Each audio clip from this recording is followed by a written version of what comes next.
wao ndio ambao walikuwa wanafanya vizuri mwanzoni, lakini baadaye Simba alikuja akaingia katikati, akawa anatawala ligi. Lakini kwa msimu uliopita JKT amerejea tena, amekuwa bingwa wa ligi. Lakini msimu huu kwenye ngao ya jamii amefanikiwa pia kuwa bingwa. Kwenye nusu finali kamfunga Yanga, lakini kwenye finali jana kamfunga Simba. Na kwa kile ambacho wanakifanya JKT, wachezaji wote ni wandani, wenye umri mdogo, na wachezaji wake wengi JKT ndio ambao wanaunda timu ya taifa ya Tanzania ya wanawake. Ukiangalia kwa namna ambavyo Simba na Yanga zinakuwa na wingi wa wachezaji kutoka mataifa ya nje, lakini kwa wao JKT wana wachezaji wengi wa ndani ambao wana uwezo mkubwa, lakini wanaisaidia timu yao kufanya vizuri. Na jana baada ya kushinda 2-1 dhidi ya Simba, kocha wao Juma Kesi wakati anapewa pongezi, yeye hakuzikubali. Simba walidhamiria kushinda. Nini ambacho kimewakuta Simba Queens? Ni msimu wa pili hatuwaelewi. Kuna namna mimi binafsi siwaelewi, nisi conclude mambo. Mimi siwaelewi kwa sababu nzuri nafikiri kwenye hichi kipindi cha msimu miwili mfululizo ni kama pia wao hawakujiandaa Simba Queens kama walikuwa wanaona inaweza katokea anguko. Ukiangalia kwenye mechi dhidi ya JKT Tanzania kwa namba tu za vikosi, JKT Queens unawaona ni timu ambayo ilikuwa ina mchezo mzuri kwa sababu imechangiwa na wachezaji wengi ambao wametoka kwenye mechi za kiushindani. Sasa hivi ukiangalia JKT Queens wao walikuwa wana faida pia, wametoka kwenye mechi za kimashindano ambazo ziliwafanya wawe tayari. Simba Queens ukiangalia wameingia kwenye mechi, wana timu ambayo inaonekana kama bado gari halijawaka, lakini ukiangalia JKT Queens wao kwenye mechi walikuwa wanaonekana wako tayari. Waangalia hata goli la kwanza walofunga kupitia kwa Winifrida, namna ambavyo goli limefungwa, wanakupa tafsiri ya timu ambayo ilikuwa inaonyesha iko tayari kuingia kwenye mechi. Walikuwa wanacheza, goli anafunga Winifrida, linakuonyesha timu ilikuwa iko kwenye mwendo, kwa sababu Winifrida at the start timu iko kwenye shambulizi kwenye final third, yeye alikuwa anaonekana yuko karibu zaidi na flank ya kushoto, mpaka anakuja kupigwa cross tayari keshaingia kwenye box na kamvuka beki wa Simba, yeye kaka mbele yake kaenda kautapu ule mpira kuingia kwenye near post. Kwangu mimi ile inakupa tafsiri ni namna gani JKT Queens wao walikuwa wako mchezoni mapema sana, kwa sababu inawezekana hivyo inachangiwa wametoka kwenye mechi za kiushindani, lakini definitely kwangu mimi siamini kama Simba Queens walikuwa wana timu imara ya kuifunga JKT Queens kwa mechi ambayo kiuhalisia inaonekana JKT Queens wao walikuwa wako bora by far ukiwalinganisha na Simba Queens, ambao mimi kwangu nafikiri wana haja ya kufanya mabadiliko kwenye timu yao na hata kwenye benchi lao la ufundi, kwa sababu inaonekana hata wao wakati Simba Queens wako kwenye ubora hawakuwa wamewahi kujiandaa kutengeneza timu ambayo ita long last kwa muda mrefu, timu ambayo inawezekana ika maintain ubora wake kwa muda mrefu. Kilichotokea sasa hivi ni kama JKT Queens ametake over kwenye upande wa wanawake, alafu Simba amebaki pale pale. Inaonekana JKT Queens wame upgrade standard wako juu kuliko Simba Queens, jambo ambalo kwangu nafikiri kama isipochukuliwa hatua haraka kwenye kosti ya Simba, inawezekana mpaka ligi ikaja kwanza kina dada wa JKT Queens akaendelea kuwa dominant, kama ambavyo mimi naamini kushinda kwake ngao ya jamii haikuwa bahati mbaya, ilitokana na ubora waliokuwa nao kuliko timu zote. Sina imani kama kuna timu kwenye ngao ya jamii ingetokea kumfunga JKT Queens kirahisi. Ni timu ambayo ilikuwa inaonekana iko favorite, licha ya kwamba walikuwa wanacheza na Simba Queens ambayo ilikuwa inaonekana ni timu ambayo ina wachezaji wa muda mrefu ambao wana uwezo wa kuja kuleta matokeo. Kwangu naamini JKT Queens walipata matokeo kwa sababu walistahili, tofauti na namna ambavyo Simba waliingia kwenye mechi ya finali. Sawa, saa 12:56 tunatazama kulikuwa pia kuna mchezo kati ya Mashujaa na Yanga Princess. Lakini kitazama namna ambavyo pressure ilikuwa kwa mchezo, katika mchezo huo kuna namna unaona mambo ni mengi sana. Mchezo wa kwanza mapema ulikuwa kati ya Yanga Princess dhidi ya Mashujaa akitafuta mshindi wa 3, ambapo Yanga alichukua nafasi hiyo mbele ya Mashujaa ya kumfunga magoli 3, wakati kocha Edna Lema Mourinho, kocha wa Yanga Princess, akizungumza kuhusu kikosi chake tangu mashindano yanaanza mpaka kupata nafasi hiyo ya 3. Yaani JKT Queens, alafu Simba, alafu Yanga Princess. Sasa tunaye hapa na natamani kabla hujamsikiliza kocha wa Yanga Princess Edna Lema, natamani tupate kutoka kwenu, lakini pia kwa namna ambavyo wadau wanatusikiliza huko YouTube na radio ni kwenye frequency zetu mbalimbali. Nini ambacho Yanga wana mpango nacho? Yaani kwa namna ambavyo tambo za Edna Lema Mourinho nilizisikia, sikutegemea hichi ambacho nimekiona kwamba amemaliza na nafasi ya 3 ya. Mimi naamini kwa mfano Edna Lema angepewa wachezaji kama walioko JKT Queens, Edna Lema pengine angekuwa anamaliza hata ligi ya wanawake unbeaten. Mimi naona anafanya kazi kubwa sana kwa level ya wachezaji alionao. Sio wabaya, lakini sio wenye ubora kama walivyo wachezaji wa JKT Queens kwa mfano. Mimi kuna muda naona huwa kuna mechi anapoteza kwa sababu tu quality na mhukumu na wachezaji ambao sio bora kiasi hicho.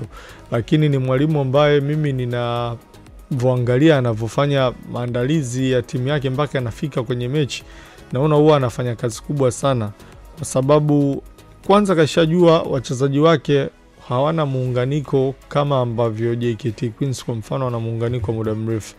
Kwa hiyo anachokifanya, anaingia kwenye mechi lazima waandae wachezaji psychologically wawe tayari kushindana na timu kama hizo ambazo zina wachezaji wa conform, zina wachezaji wana muunganiko. Kwa hiyo unaona hilo ni jambo la kwanza. Jambo la pili, anaiandaa timu kiufundi na kimbinu kwenda kupambana na timu ambazo pia zina wachezaji ambao individually wana uwezo mkubwa.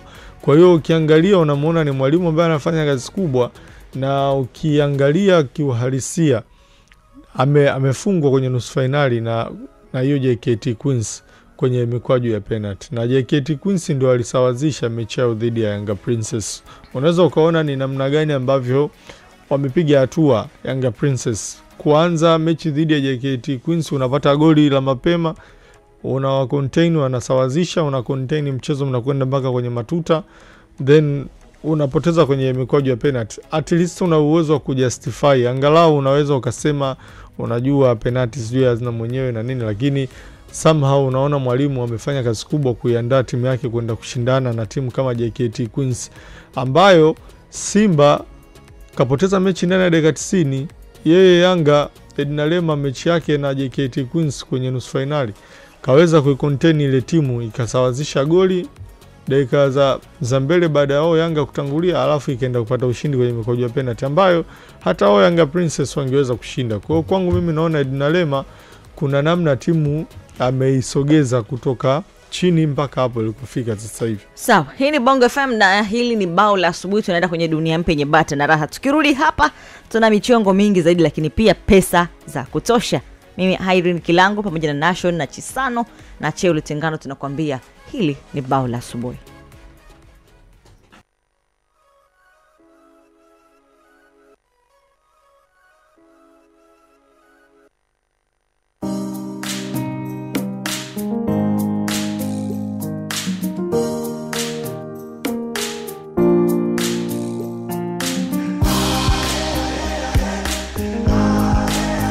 Tofauti ya Yanga Princess na Simba Queens iko wapi msimu huu?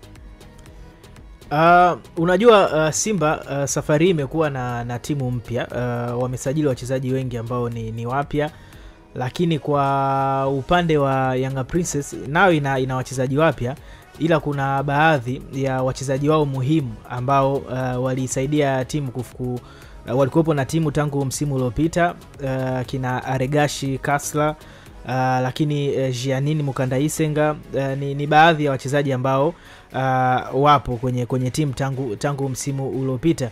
Na ukifuatilia kwenye benchi la ufundi la Yanga yuko Edna Lema ambaye alikuwepo tangu msimu uliopita, na sasa hivi ameongezeka Saidi Maulid. Nakumbuka kipindi cha pre-season Saidi Maulid SMG, mchezaji wa zamani wa Yanga, na ambaye amefundisha timu ya Yanga B, ile Yanga ya vijana ya wanaume, ameongezeka kwenye benchi la ufundi.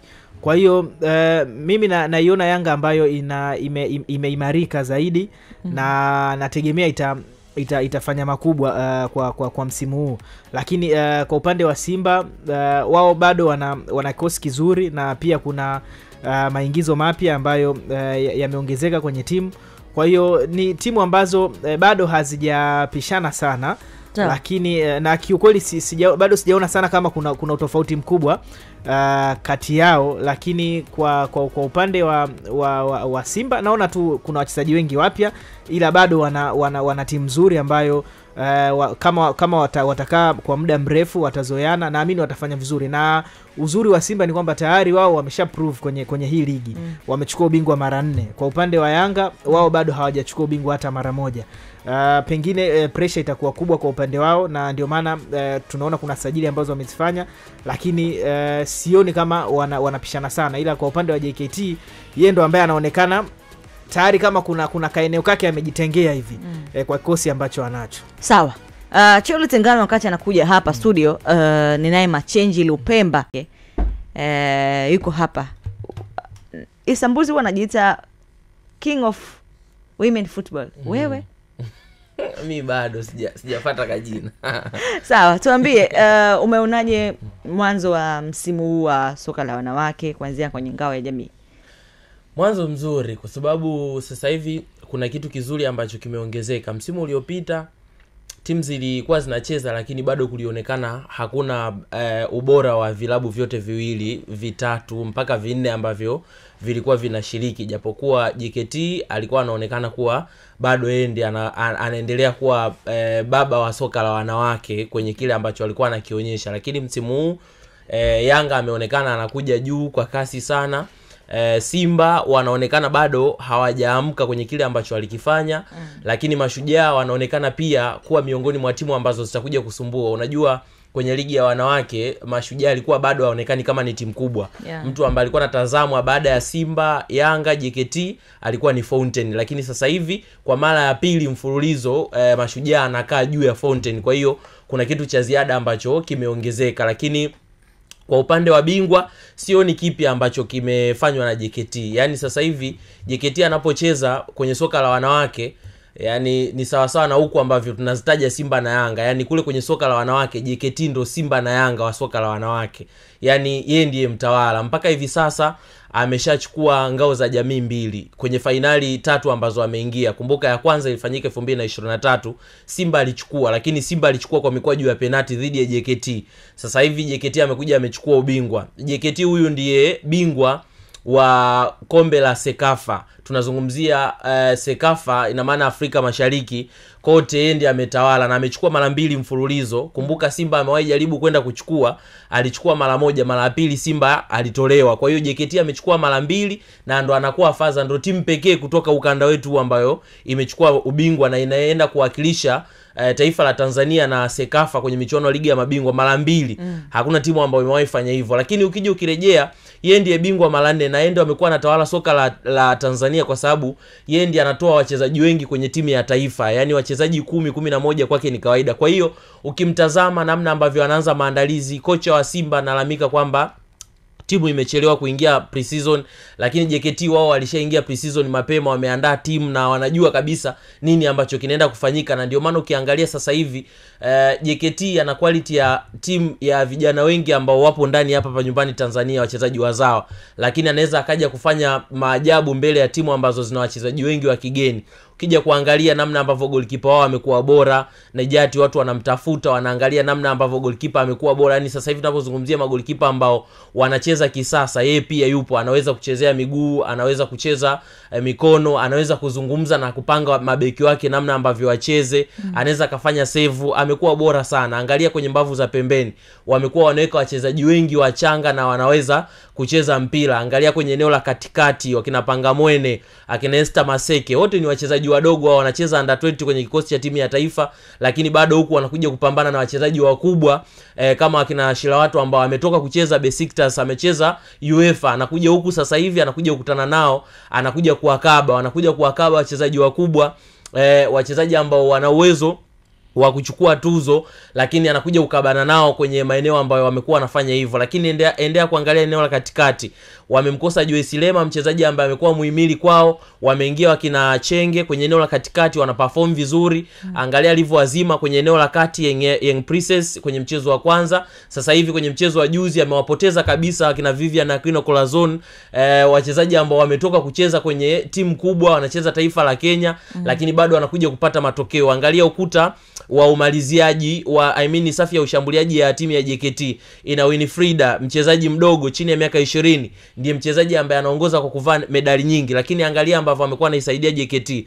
Magoli yote mawili ambayo amefunga ni magoli ya jitihada zake binafsi. Goli la kwanza dhidi ya Yanga lilikuwa ni goli ambalo alikuwa na mabeki wawili wanamkaba kwenye eneo la kushoto, aliwavuka kwa kuwapiga chenga mabeki wote wawili, akatafuta engo nzuri, akatazama uso wa goli, akapiga Kevin ambayo ilimshinda golikipa ambaye amekuwa ni bora sana, ambaye amekuwa na daka kwa muda mrefu, lakini pia amekuwa na experience kubwa. Amekuja kufungwa goli ambalo lilikuwa ni la kukevu, lakini njoo mtazama ambayo mabeki wa Simba wote wawili wapo, Asha Omari pamoja na mwenzie kwenye eneo la katikati, na Oza wa Simba ambaye anacheza kwenye eneo la backline.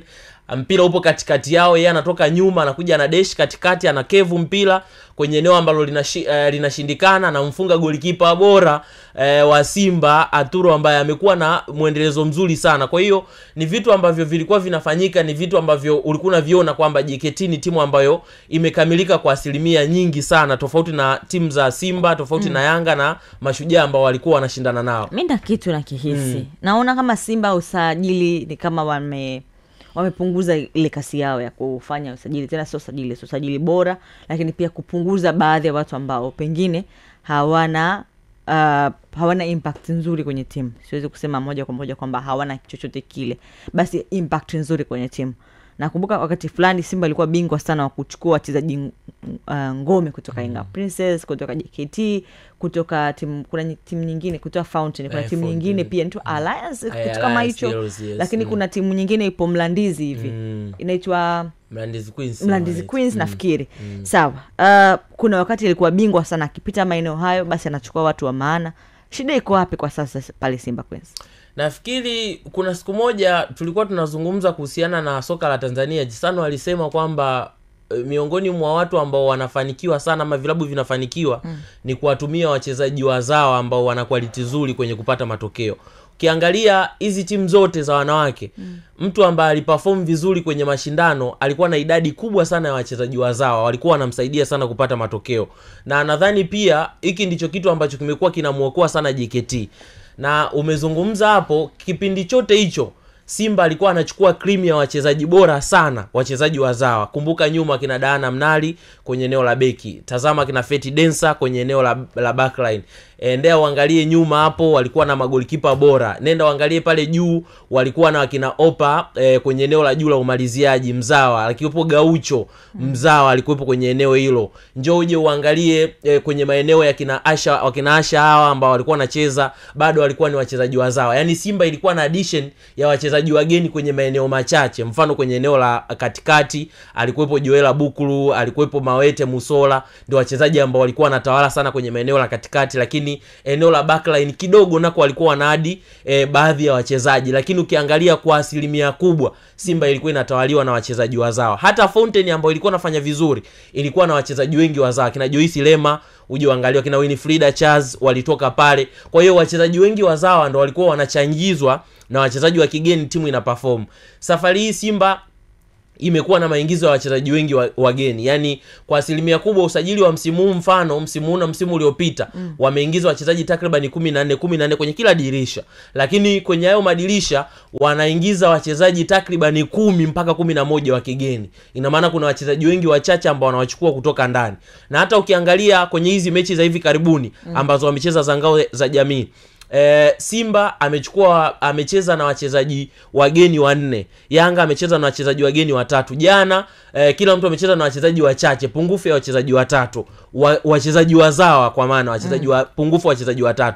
Wachezaji wengine wote waliosaliwa na wachezaji wageni. Ukiangalia kwenye soka ambalo wanakwenda kwa sehemu ambazo wanakwenda kuchukua wachezaji, bado sisi tumekuwa tunawasumbua. Yani Simba wachezaji wengi sana wanachukua Kenya. Ukiangalia ana wachezaji takribani 11 wametoka Kenya na ndo wanaanza kikosi cha kwanza. Lakini ukiangalia namna ambavyo sisi na Kenya ligi yetu, angalia ligi yetu na Kenya, angalia pia wachezaji wetu na Kenya. Sisi tumewazidi wa Kenya kwenye aina ya wachezaji wetu na wachezaji wetu wanavyoperform, hata viwango vyao vimewadhihirisha hilo, kwa sababu sisi tumeuza wachezaji wengi kwenda nje kuliko hata Kenya. Na maana kwenye quality ya ubora sisi ni bora kuliko Kenya. Hata ukiangalia ligi, sisi bado ligi yetu ni bora kuliko Kenya. Ukiangalia timu ambazo zimefanya vizuri kimataifa, sisi timu zetu zimefanya vizuri kuliko Kenya. Na ndio maana JKT Queens ana uwezo wa kwenda kupata matokeo dhidi ya Kenya na akaenda akatoboa. Viga nao wazungumzia ambao Simba amechukua wachezaji wengi ndio ambao walimuondoa Simba msimu uliopita. Lakini misimu miwili mfululizo JKT amewapiga Viga, tena amewapiga kwa ushawishi, goli za kutosha. Kwa hiyo ukija kuangalia kwenye quality, bado Simba hajawa na quality nzuri ya kuchukua wachezaji. Anachukua wachezaji wengi sana kutoka nje, lakini quality yake ni ya kawaida. Mfano Shila watu ambao ametoka kucheza Besiktas sasa hivi hakupata nafasi ya kucheza alipokuwa kule, lakini huyu alikuwa pia kwenye klabu ya Fountain msimu miwili nyuma. Ina maana bado hana quality hiyo ya kwamba anaweza kaniaminisha kwamba anaweza kapata matokeo mazuri, na ndio maana kwenye michezo miwili mfululizo hajaweza kufunga, hajaweza kuassist. Jana amekuja mchezaji mwingine kabisa anatoka ligi ya Rwanda, amekuja kupata goli dakika za mwishoni, Simba wanakuja kupata goli moja. Kwa hiyo ile quality ambayo Simba alikuwa anachukua misimu miwili mitatu nyuma, anawachukua kina Mawete Musola kutoka Kongo, anawachukua wachezaji bora ambao walikuwa wanafanya vizuri kina Miriam Joela Bukuru, walikuwa wanafanya vizuri sana wachezaji kwenye mataifa, walau sio mataifa ambayo tumeyazidi, lakini wanachukua zile top quality kwenye vikosi vyao. Wanachukua wachezaji ambao ukichukua tu unasema huyu hapa anakuja kuongeza kitu kwenye ligi yetu. Lakini sasa hivi kuna kitu ambacho Simba amekipungua, na bahati mbaya hata benchi la ufundi la Simba kwa kiasi kikubwa bado halijawa na ushawishi ule ambao tunaweza tukauzungumza. Chisano alimgusia Edna Lema namna ambavyo amekuwa bora sana, na msimu huu nadhani ni watu ambao wanakwenda kutoa challenge kubwa sana kwa JKT, namna ambavyo wamefanya usajili. Amechukua wachezaji wachache ambao wanatoka nje, wana quality kubwa ambao wanaweza kuja kumsaidia. Angalia kina Algashi amekuwa top mchezaji MVP kwenye ligi yake. Njoo angalie Janin amekuwa top scorer kwenye ligi yake. Njoo angalie mabeki wa nyuma pale katikati. Mabeki wote ambao Young Africans wamewachukua wametoka kwenye vilabu vyao. Asilimia kubwa walikuwa wanachukua nahodha ama wanachukua top mchezaji ambaye yupo kwenye timu ya taifa. Kwa hiyo kuna namna fulani ambavyo Yanga huwa wanatoka nyuma kuja kupambana na Simba, na wamekuwa wanafanikiwa sana. Yani wanaangalia kwa nini Simba alituzidi maeneo haya na haya, wanakuja kumtop kwenye maeneo hayo na wanakwenda kuchukua kile kitu ambacho yeye alikuwa anakitarajia. Na nakumbuka mara ya mwisho alizungumza makamu wa Yanga Arafati, alisema kwamba sasa hivi wanakwenda kuchukua wachezaji ambao ni top kwenye vikosi vya timu ya taifa. Yani hawataangalia kwenye vilabu, wataangalia kwenye timu za taifa, wachezaji top ndo wanakwenda kuwachukua. Kwa hiyo ukiangalia ligi za Afrika kwa asilimia kubwa vilabu havina wachezaji wakubwa sana ambao unaweza kuzungumza ukasema ukaenda kuchukua wachezaji 8 kwenye klabu moja ama 4 kwenye klabu moja wakaperform. Lakini ukienda kwenye timu ya taifa utapata kitu, kwa sababu wale timu ya taifa wachezaji wanatoka ligi tofauti tofauti. Kwa hiyo nazo timu za taifa huwa zinachukua top kwenye vilabu. Kwa hiyo ukienda kuchukua kule unaenda kupata mchezaji ambaye clear ni mchezaji bora na anakuja kukusaidia. Na ndio maana sishangai kuona Simba ameshindwa kupata matokeo dhidi ya JKT. Yanga amehangaika kupata matokeo dhidi ya JKT, lakini JKT amepata Yanga na amepata urahisi kupata matokeo dhidi ya JKT. Na hata Winifrida mwenyewe amezungumza jana kwamba mechi dhidi ya Yanga ilikuwa ngumu kwao kuliko hata mechi ya Simba. Yani mechi ya Simba wameimaliza, alafu wakacheza tu, wakabaki wanacheza kawaida kwa sababu walijua matokeo wanayo. Kwa hiyo mimi mwenyewe naunga mkono kauli ya Winifrida, kwa sababu hata ukiangalia Simba hakuna challenge ambao wameitoa. Yani walikuwa wanacheza zifu, wanacheza wamalize game, na mwalimu wao ametoa excuse kwamba walikuwa na wiki moja tu ya maandalizi, lakini bado haitoshi kuonyesha kwamba watu wanaweza kupambana. Kwa sababu JKT ametoka kucheza ligi ilivyoisha, timu ilienda kucheza timu na wachezaji wake 10 walienda kwenye timu ya taifa. Waliporejea walicheza kwenye klabu, wakaenda kucheza michuano ya Sekafa.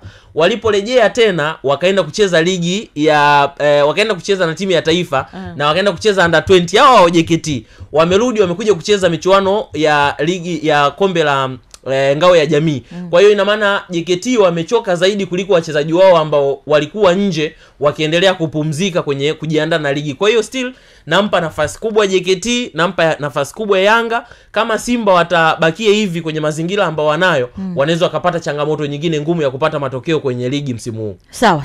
Haya, huyu ni expert wa soka la wanawake Cheo Lutengano. Tunaye hapa Juma Kes ndani ya Bao la Asubuhi akituambia nini ambacho anakifurahia baada ya ushindi huo kutoka kwa JKT Queens.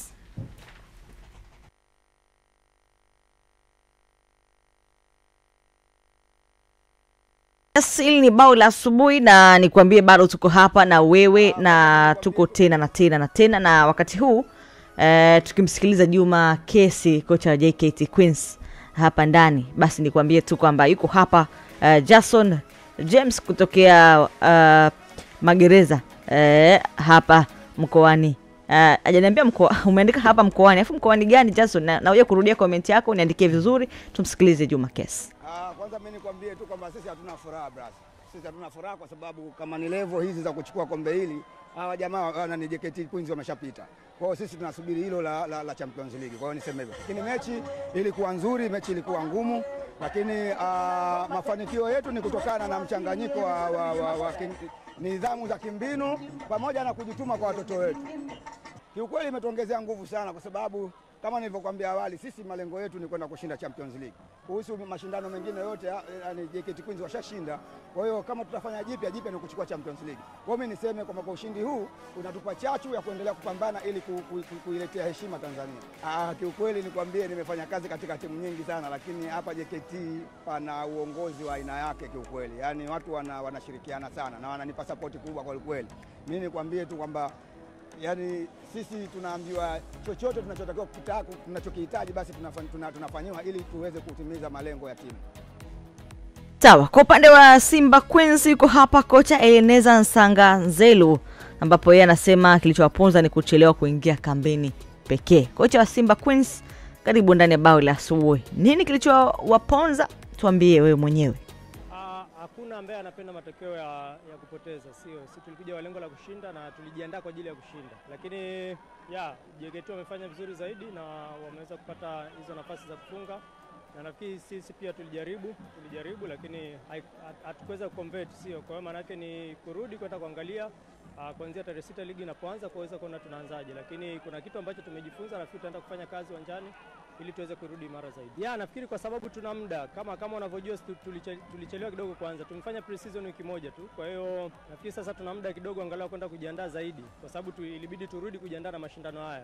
Kwa hiyo tukakatisha kile ambacho tulikuwa tunafanya. Lakini nafikiri baada ya kumaliza hapa tuna muda wa kujiandaa kutosha. Nafikiri tukirudi hatutakuwa kwenye energy ambayo tuliishia leo. Tutakuwa kwenye nguvu kubwa zaidi ya hii. Yes, huyu ni kwa upande wa kocha wa Simba Queens. Wakati huo tunamalizia comments za baadhi ya wanaotusikiliza hapa ndani ya Bao la Asubuhi. Kiwemo John anasema licha ya Yanga kucheza kwa dakika 10 dhidi ya JKT Queens bado walipata nafasi nyingi za wazi kuliko JKT za mshambuliaji na kipa, lakini Cheo, huu ujumbe inabidi nikutumie private kwa sababu John anataka umfafanulie zaidi na utakuja kutuambia hapa kile ambacho anakifafanua John, kwa sababu amesema kwamba tangu Alhamis ulituambia kwamba JKT amewaacha mbali Simba na Yanga. Sawa, ni saa 1:25, bado dakika 5 tu National Mwambande tutoe fedha na dakika hizo 5 basi ni wewe msikilizaji wetu kuweza kutumia shilingi 1000 tu ya Kitanzania ili uweze kuwa mshindi. Njia ni gani? Njia ni kwenda kwenye sehemu yako ya kufanya miamala kwa wewe mtumiaji wa Yas, Airtel, Vodacom pamoja na Halotel. Ukifika hapo unatakiwa kulipa bill. Kwenye kulipa bill au lipa kwa M-Pesa unatakiwa kuchagua namba, kuweka namba ya kampuni ambayo ni 5533